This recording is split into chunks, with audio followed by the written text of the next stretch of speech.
Tous et bienvenue dans cette vidéo. Aujourd'hui, je vais vous présenter la nouvelle fiche candidat. Alors, le design n'a pas été encore sorti, ça va arriver bientôt. Mais le but de cette vidéo, c'est justement de vous présenter à quoi va ressembler cette nouvelle fiche candidat. Donc là, on est sur une candidate. Donc si je sors juste pour vous montrer, donc on est sur, ici le design ne change pas, mais on est vraiment du coup sur une nouveauté sur la partie fiche candidat. Ici, on va avoir donc pas grand-chose en soi de différent. Enfin, on voit que le design a changé, mais en soi, ça reste toujours aussi ludique. Et le but, c'était effectivement que on améliore l'expérience utilisateur. Et donc, on retrouve les informations classiques, nom, prénom, les tags qu'on va avoir concernant le candidat ou la candidate, la photo, les évaluations qui ont été mises. L'avantage, c'est qu'on peut cliquer ici, on peut lire les évaluations par les utilisateurs, si jamais ils n'étaient pas supprimés en l'occurrence. Euh, on a éventuellement donc l'adresse email, le numéro de téléphone. Attention, je ne sais pas si vous avez remarqué dans une dernière nouveauté qu'on a sortie. Alors, je vais mettre un faux numéro en espérant que ça marche. Tac, on va avoir un nouveau champ qui est donc le champ WhatsApp qui vient de sortir tout récemment. Et donc, ce n'est pas une intégration, mais c'est juste une connexion qui vous permet, si vous le souhaitez, donc d'utiliser votre propre téléphone personnel pour pouvoir échanger, personnel ou professionnel, ça dépend bien sûr.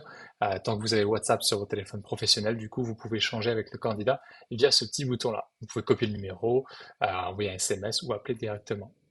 Et bien sûr, il faut avoir son téléphone de connecté.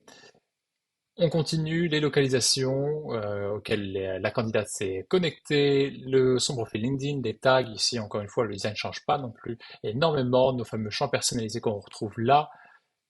Ici, voilà, rien de plus.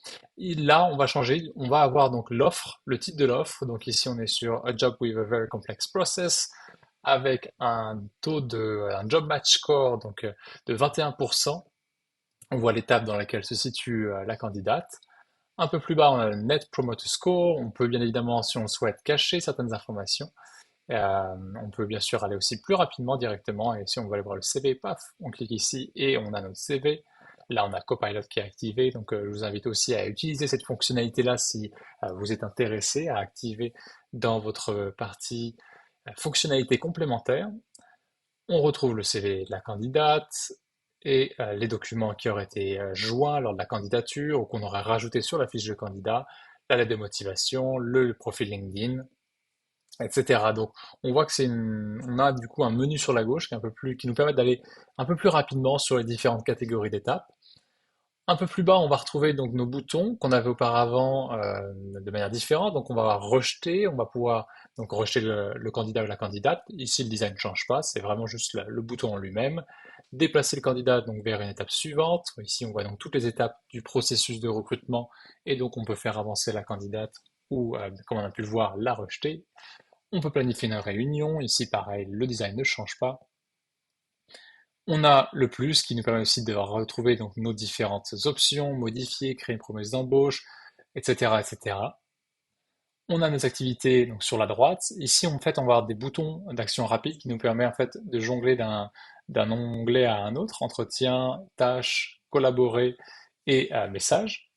On peut également, si on le souhaite, directement cliquer ici et avoir la même chose. On peut même faire, si on le souhaite, commande 1, commande 2, etc. Ou contrôle 1, contrôle 2 sur notre clavier pour pouvoir aller plus rapidement donc d'un onglet à un autre si on le souhaite.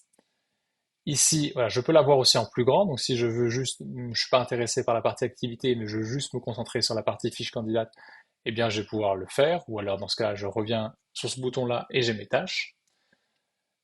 Ici, les trois petits points me permettent d'imprimer, de copier l'URL, d'accéder au centre d'aide et de restreindre l'accès. Donc on retrouve encore une fois ici la restreindre l'accès.